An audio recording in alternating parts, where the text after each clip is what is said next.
From the shores of Portugal to the dinner tables of Ireland, what is the truth behind the new Atlantic diet?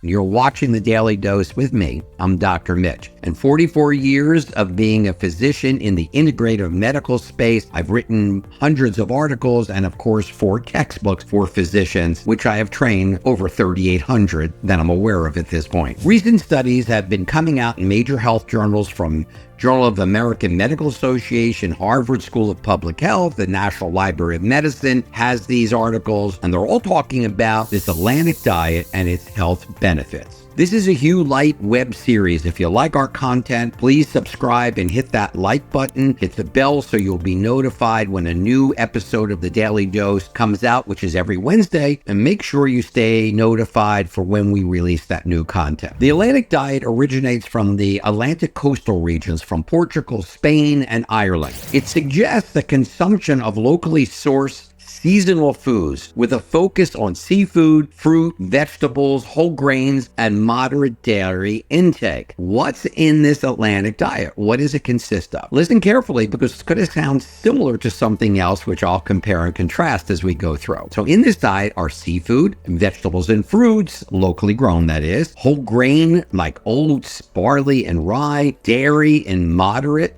use like milk, cheese, and yogurt, meat and poultry, lean is preferred, lentils, chickpeas, and beans. And the oils and fats are primarily from fish oils with some plant oils, water, herbal teas, and some wine are the liquids of this diet, and particularly red wine, but of course in moderation. Yes, the Atlantic diet is rich in omega-3 fatty acids. It's high in fiber. To some degree, it's nutrient dense. It is sustainable. It's locally sourced. It's balanced. The macronutrients offers a good balance of proteins, fats, and carbohydrates. But here is the main question. Is it really any better than any other balanced diet like the Mediterranean diet? Well, let's make some comparisons and look first at the shortcomings of the Atlantic diet. Well, availability of fresh local seafood and seasonal produce may be limited in non-coastal or inland regions, then again, depending on seasonal variation. Those with seafood allergies or lactose intolerance may find it challenging to adhere to this diet. And the diet lacks extensive global research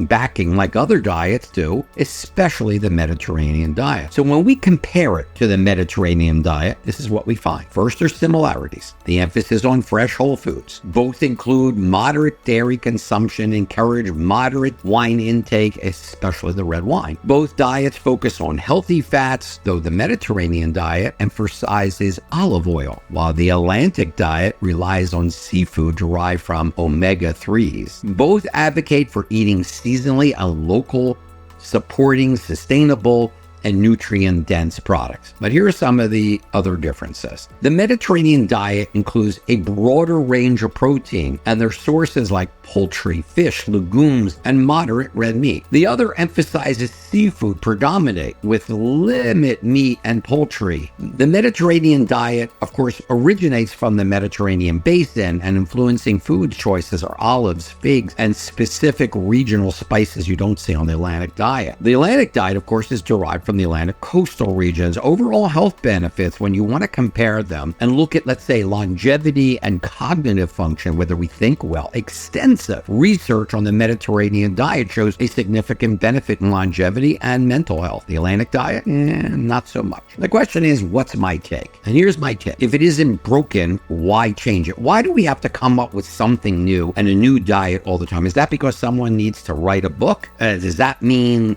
just we have to have a new fad, something else to do? When we see amazing literature that the Mediterranean diet itself for most people should be the basics. Now you might ask, what's the best diet for you individually? Well, the answer is simple. The best diet for you is the best diet for you. You might say, what? That's right. Everybody's different. We're trillions of chemicals reactions per second. Some people may eat a Mediterranean diet. Some may eat a ketogenic diet. There are positive negatives of all this, but whatever diet makes you feel better may be the correct one. It is always best to pretty much balance carbohydrates, proteins, and fats. It pretty much olive oil that's healthy and fresh and pure is a better choice than omega-3 fatty acids from fish, because fish have to be squeezed. There's no oil glands in fish. It's their antifreeze. And by the time it gets to the store and into your stomach at 98.6 degrees, most of it is rancid. So if it's my choice for my family and in general for my patients for overall health, it's a resounding Mediterranean diet. This is The Daily Dose, and I'm Dr. Mitch. And for more information, you can always visit our website at huelightusa.com. That's HUELIGHD USA.com. And I thank you so much for watching. We appreciate that.